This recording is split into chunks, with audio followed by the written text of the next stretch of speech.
Digital বাংলাদেশের mobile কি করে সরাসরি সবার হাতে মোবাইল, এটা স্মার্ট বাংলাদেশ। এটা দেখে মনে হচ্ছে আমাদেরকে দেখে না, এইদিকে খোলা হবে না। আমি আজকে বলে দিয়ে গেলাম, এরপর আরেকবার বলবে, তারপর কিন্তু তারা জরিমানা আমি আসলে জরিমানা হবে না। যেদিন আমি আসবো না সেদিন কিন্তু তারা এসে জরিমানা করে দিয়ে যাবে, দোকান বন্ধ করে দিয়ে যাবে। আপনার কি মনে হয় আমাদের বাসা তো হ্যাঁ, আপনাদের কোনো সমস্যা হয় না? না, হইতেছে না তো, ঠিক আছে।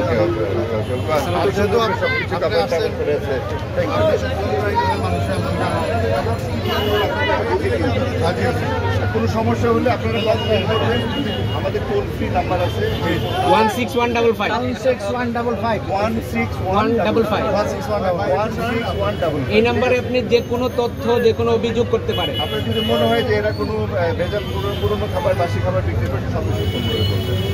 তোমাদেরও কোনো সমস্যা হলে তোমরা এই নাম্বার ফোন করে কমপ্লেন করতে পারো। Thank you very much. তোমাকে দেখে খুব ভালো লাগলো। কিন্তু এটাকে আরেকটু ঢেকে আরেকটু বড় একটা দিতে হবে। এই প্রথম আমরা ঢাকার বাইরে সিলেটে এসেছি। সিলেট থেকে আমাদের ঢাকার বাইরে কার্যক্রম এবার শুরু হলো।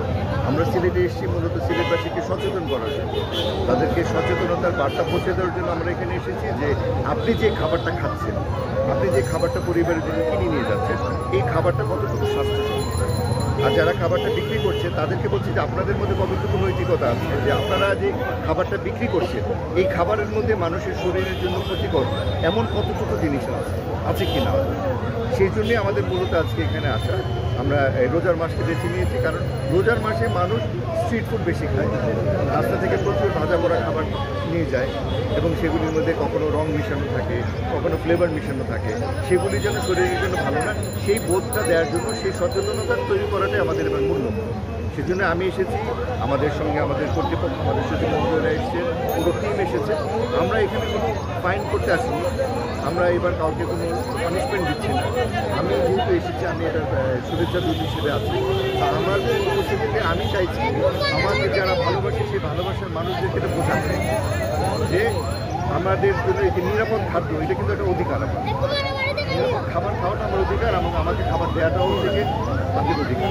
তো এই পুরো সমন্বয়টা যেন সুন্দর সুষ্ঠুভাবে হয় সেটা দেখার জন্য আমরা এসে বাকি এখন খাবারটা খাচ্ছি, সেই খাবারটা কতটুকু নিরাপদ এবং যে খাবারটা বিক্রি করছে সে কতটুকু নিরাপদের সঙ্গে খাবারটা বিক্রি করছে, এটা আমাদের শরীরের জন্য কতটুকু স্বাস্থ্যকর, কতটুকু স্বাস্থ্যহানী। তো আসলে এখানে উভয় পক্ষকেই দেখতে হবে, যে খাবারটা কিনবে ভোক্তা তাকেও দেখে নিতে হবে যে আমি যে খাবারটা সংগ্রহ করছি এটাকে হাইজিনিক কিনা, এবং যে বিক্রি করছে তারও সেই নৈতিকতাটা কতটুকু আছে যে আমি মানুষকে যে খাবারটা দিচ্ছি এটা তার শরীরের জন্য কতটুকু ভালো। তো এই জিনিসগুলো বোঝাতে এসেছি। আর রমজানে যেহেতু আমরা প্রচুর বাইরে থেকে খাবার খাই, আমরা রাস্তা থেকে ভাজা করে অনেক জিনিসপত্র খাবার কিনে বাড়িতে নিয়ে যাই এবং সেগুলিকে কিন্তু প্রচুর অসুস্থ হয়ে যায়। সেই জন্যই মূলত আমরা এই আজকে এখানে আসা। কেমন দেখলেন পরিবেশ?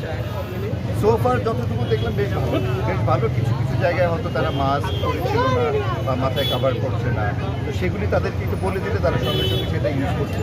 আসলে এটা তো আর একদিনের ব্যাপার না, একদিনেই পরিবর্তন হবে না। আমাদের এই প্রথম আসা থেকে, তো এবার আমরা মানুষকে সচেতন করে দিয়ে গেলাম। তো আমার মনে পরবর্তী দেশে আমরা ভালো রেজাল্ট পাবো, বিকজ ঢাকাতে কিন্তু এবছর আমরা অনেক ভালো রেজাল্ট দেখেছি। চকবাজার দেখেছেন, কারণ গত বছর আমরা শুরু করেছি, যে আমাদের সচিব মহোদয় আছেন, ভালো বলতে পারবেন, বিশেষ করে যে পোড়া তেলটা, এই তেলটা আসলে কেউ সবাই রিইউজ করে এবং যত্ন একসঙ্গে তুলে দেয়, সেটা যেন না হয় সেটার জন্য বোধহয় 6 টন তেল সংগ্রহ হয়েছে।